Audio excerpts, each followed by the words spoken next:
So good evening. I did a test here today. I still had the extra idle speed control valve I got of eBay for $200, and I got this one here. This was the one I bought brand new, and you can hear this is still working just fine.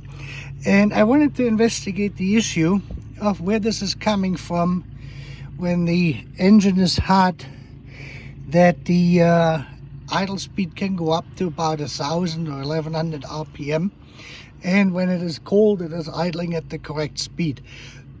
Well, I got this one here is basically, when you compare this to a carburetor, your idle speed adjustment, and up here the hex key is your mixture control. And on these units they have a plug in the front. When you pull that white plug out, there's a threaded piece of sleeve in there, and you can pull it in or out and readjust the tension of your spring. And the reason why you have to do this is the control units, when they get older, they cannot supply anymore the full current. And I have like 3 of them here. One is in my car right now. This is the later version. No, this is the older version. And this is the later version.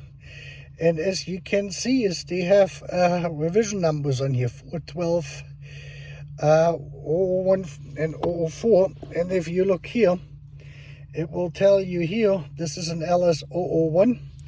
And this should work with this one here and the 004. And this one here should work with an 001 and an 002. But this one here is weak. This one here I got of eBay, weak, 4485, one of the first ones. Let me see how we're starting. The engine is hot now, and that's where it runs usually up to 1100.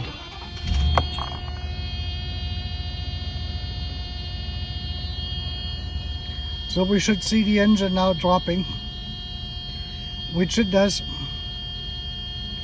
And this is about your idle speed right here at about 650, 700. And now I can turn the air conditioning on. You can see there's a slight drop and it comes back. Here comes the AC. And now we put it in gear.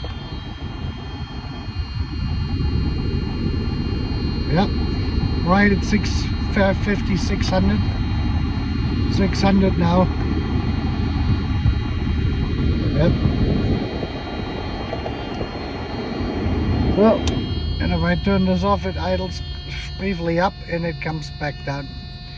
And this is by adjusting that rod, and I will make another video and show you on how to do this.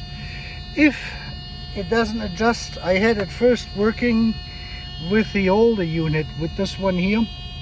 And this one is no longer working. It can no longer regulate this enough, which means I have to open it up and see if I can change some components in there to get more current out of there. But this is a lack of current coming from the control unit to the idle speed control valve, overcoming the tension of the internal spring. Here, let me show you. We're going to do another start.